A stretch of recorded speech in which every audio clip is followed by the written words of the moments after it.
Kawhi Leonard finally returns to practice, but his Clipper teammates have to treat him like a Fabergé egg. A baker's dozen of football players have left USC for the transfer portal, and Captain Emo once again is wish casting, insisting the Lakers get rid of both LeBron James and Anthony Davis. Good morning. I'm James. This is your daily dose of sports and snark for the greatest sports city in the world, Los Angeles. This is the faithful Angelenos morning report. It's December 11th, 2024. We have an absolute ton to get to. I think we literally have updates on every single team in LA. So if you like being in the know about LA sports, click the like button. Click the subscribe button. There's a notification bell. Hit that. It'll let you know when we drop new content. Sharing is caring. Let people know we exist, and by all means comment. Now, before we go through the news and notes, look at the scoreboard. Kings 3, New York Islanders 1. Mikey Anderson scored. But you know that whole how do we fill the minutes Drew Doughty plays thing? Anderson played 27 minutes, almost half. Crazy. Meanwhile, today there are no games involving LA teams today, so yeah, we're going to get to the news like now. Kawhi Leonard is back at practice. Oh, playing a game? No idea. But definitely not Friday. That's when the Clippers play again. So that will make at least 26 games he has missed so far this year. 26. But he did practice, right? I mean, you couldn't touch him or anything. Like if you came, the rules were like this. If you came within like 5 feet of Kawhi, you would instantaneously kind of recoil in wonder as if you've seen the baby Jesus. Whatever you do, look, but do not touch the Kawhi. If you touch the Kawhi, you get Me Too'd and you put on the next train to the G League. So yeah, the Clippers have put Kawhi Leonard in a protective bubble. Now, when asked about Leonard's next step to finally playing, Ty Lue was like, derp, I don't know. Quote, just continue to keep doing what we're doing. Just make sure he's learning. So when he gets back, he won't be behind. So just going through the plays, going through our defensive coverages, our foundation, and just keep building up until he's able to do contact, unquote. Do contact. No idea when that is. That could be another month or two for all we know. As for his Clippers teammates, they were so surprised to see Leonard on the floor. His teammates actually did double takes after passing to him. Quote, I'm passing it to Kawhi. I'm like, oh snap, there's Kawhi. Yes, that is an actual quote from a professional basketball player. Jordan Miller got starry-eyed now that he has an MVP caliber teammate who has been part of the franchise since COVID, and he's finally on the court. So let's all give a round of applause to the Clippers. Kawhi Leonard back at practice, but he's too good to touch. Just make sure you know that. Do not touch the Kawhi.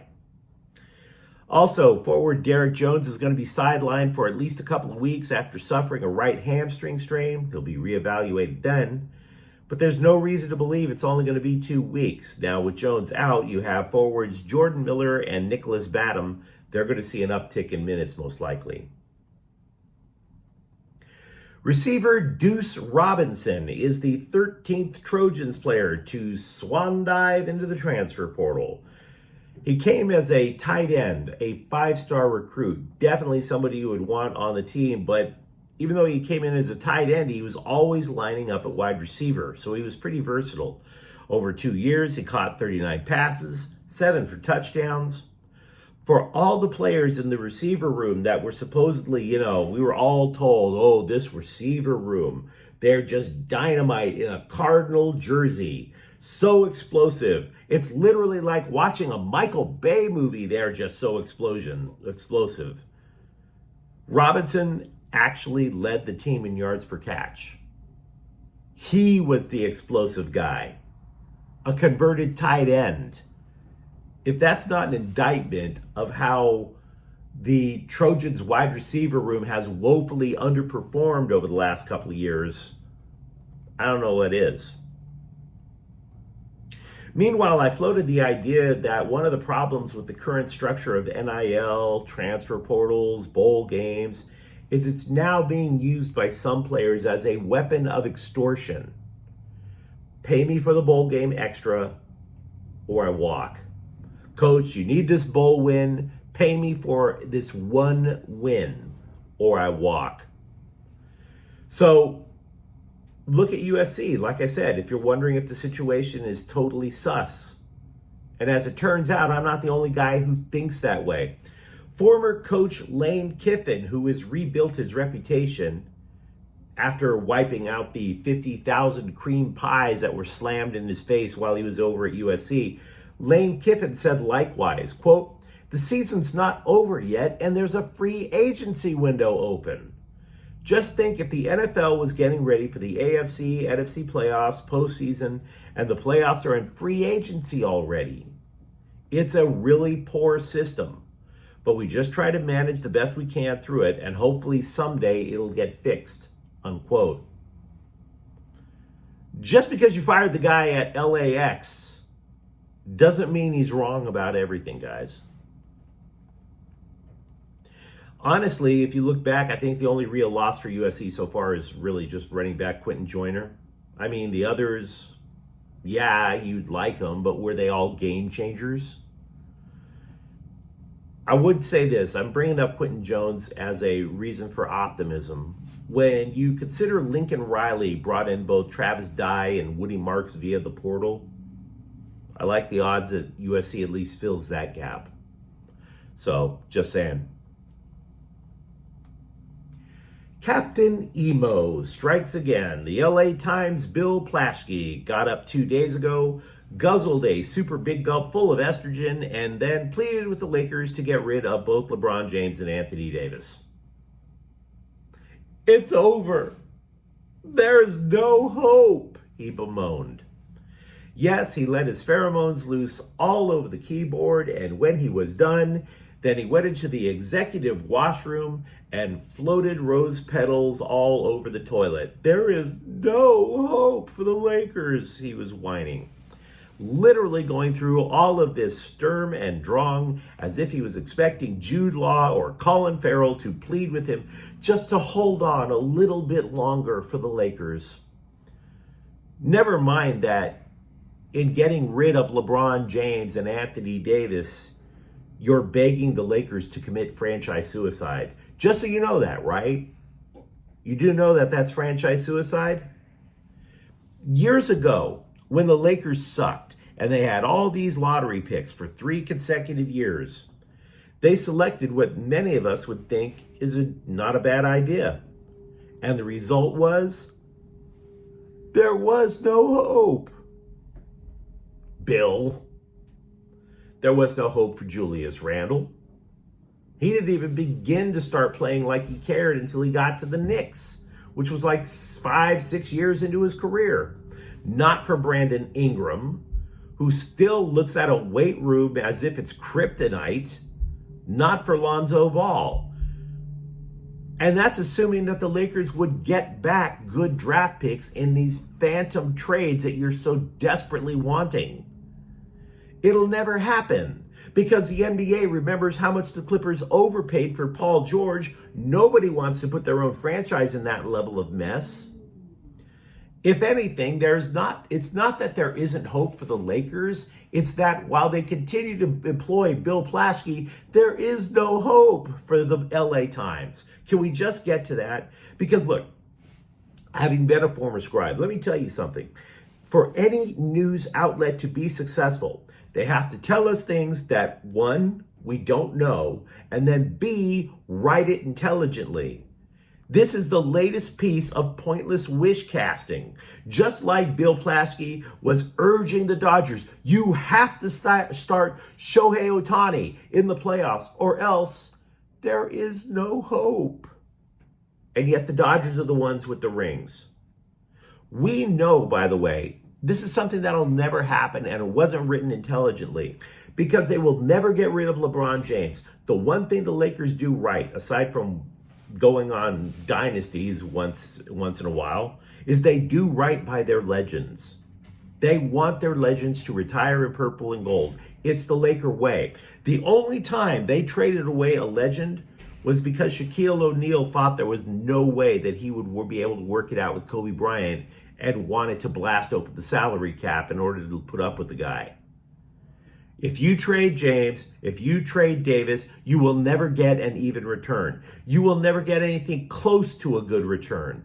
And by the way, LeBron has a no trade clause in his contract. He is not going to ask out because he already knows that aside from living in LA, the Lakers have moved heaven and earth, even to the point of drafting his son to accommodate him. I challenge anyone to tell me how trading LeBron James and Anthony Davis makes sense. Unless, of course, you have the mentality of a petulant 2-year-old at a toy store, which is exactly how Bill Plaschke writes. That felt cathartic. Cardinals third baseman Nolan Arenado is open to be traded from St. Louis. And I've been to St. Louis. I'm amazed he stayed there that long, but I digress. Recently, he's posted references to the Dodgers on his social media. League sources told The Athletic the Dodgers have not considered dealing for Arenado. GM Brandon Gomes said Max Muncy will be the team's opening day third baseman. And I get why Arenado is a bit of a hot property. He did finish third in voting in 2022. But again, you have to ask, where does he fit? Where does he fit in that roster? He's not an outfielder. He's either going to play third or first. And if Max Muncy has third on lockdown, ain't no way Nolan Arenado is knocking out Freddie Freeman for first base. Yesterday and today, by the way, big day for both LA soccer teams in MLS. Your 6-time MLS Cup champion Galaxy and the LAFC both advanced to CONCACAF Champions League, which in layman's terms is the Western Hemisphere's version of UEFA Champions League. I'm not going to claim it's as important, but it matters. The draw yesterday was held for the first round matches, which will be held early February. LAFC will host Colorado. Meanwhile, MLS Cup champion Galaxy will get a first round bye. They will host the winner of Real Salt Lake versus CS Herediano in March. That's a very lovely name, by the way. It's almost like you would expect it to be the name of a perfume that your betrothed would wear just before you get it on. Your head says Trojans condoms, but your heart always says Herediano. I don't know why I came up with that. It's way too early in the morning for me. And meanwhile, there is going to be a new team in Major League Soccer. And if you haven't heard Beat LA enough in your life, well, you're just going to have to hear it for another 90 minutes, bucko, because the Galaxy or LAFC next year will be playing Slime Diego, the latest expansion team. And I got to tell you, life is going to be pretty easy for the supporters of Slime Diego FC. Not because their team is going to be any good, but because they won't have to come up with any chance whatsoever. They're just going to pay their ticket like the lemmings they are, and they're going to go into their little Snappy Dragon Stadium and just scream Beat LA for 90 minutes. And tonight, ironically enough, they have the chance to poach from LA. There's an expansion draft specifically for the freeloaders down south. The Galaxy and LAFC have to expose players for Slum Diego to take. Now, it's not a sure thing that either the champs or the black and gold will lose players. Slime Diego can only take 5 players from all the 29 clubs. So it's only going to be minimal what anybody's going to lose. Because the Galaxy have such a deep roster, you could suggest they might lose a player.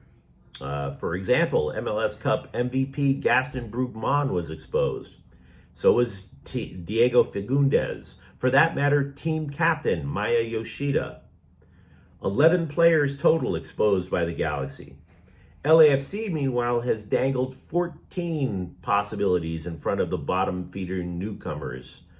That would include club legends Carlos Vela, Ilie Sanchez, MLS all-time goal-scoring leader Kai Kamara, Eduardo Atuesta.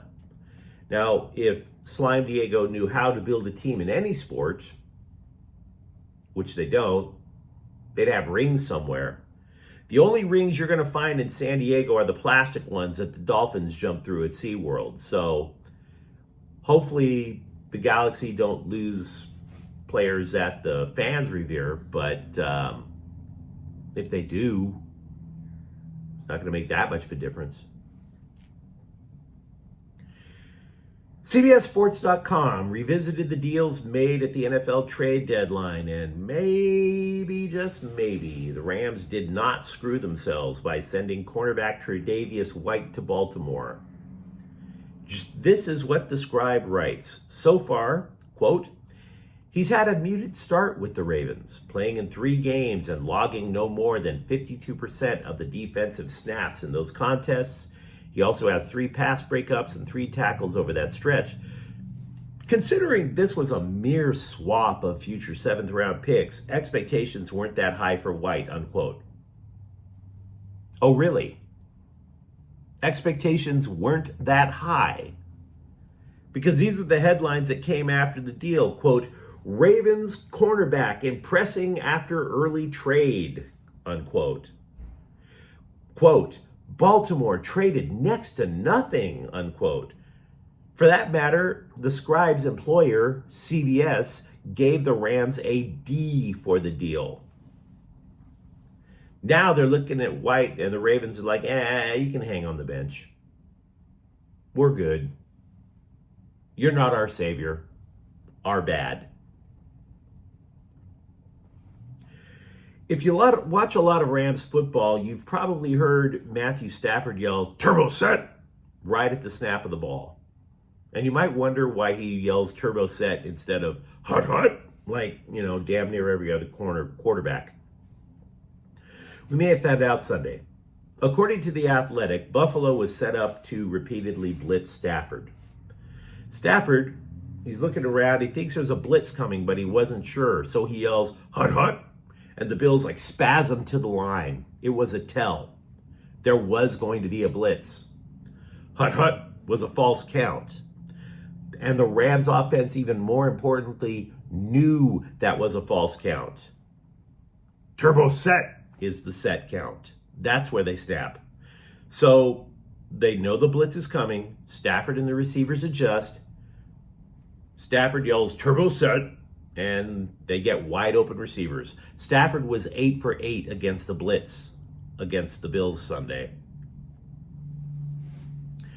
UCLA junior offensive tackle Nicky Prongos has entered the transfer portal. He played in 9 of UCLA's 12 games, started in 8, included 5 at left tackle. He missed the final 3 games due to injury. Now, the dude was a walk-on. Offensive line, the entire offense is worthy of more of a 5-alarm fire than an 8 clap down there.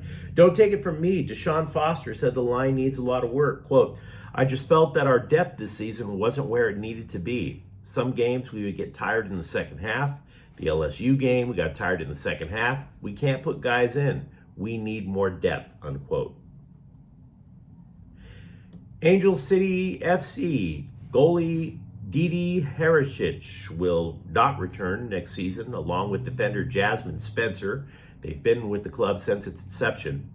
Midfielder Maggie Dougherty-Howard and forward Katie Johnson were also cut. The team has 20 players currently on the roster.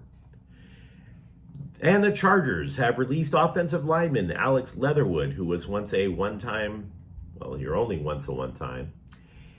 He was a first-round pick by the Vegas Raiders back in the day. But you let me know what you think in the comments thread, because this was an absolute ton. Talk to me, for example, about when you might see Kawhi Leonard actually play a game. And for that matter, if you look back on who the Trojans have lost in the transfer portal, do you panic? And if you enjoyed the content, don't forget to subscribe to Faithful Angelenos. We talk LA sports every single day. Thank you for watching. I'm James. We'll be back tomorrow. Faithful Angelenos is a Keon Cortell Queso production. Take care.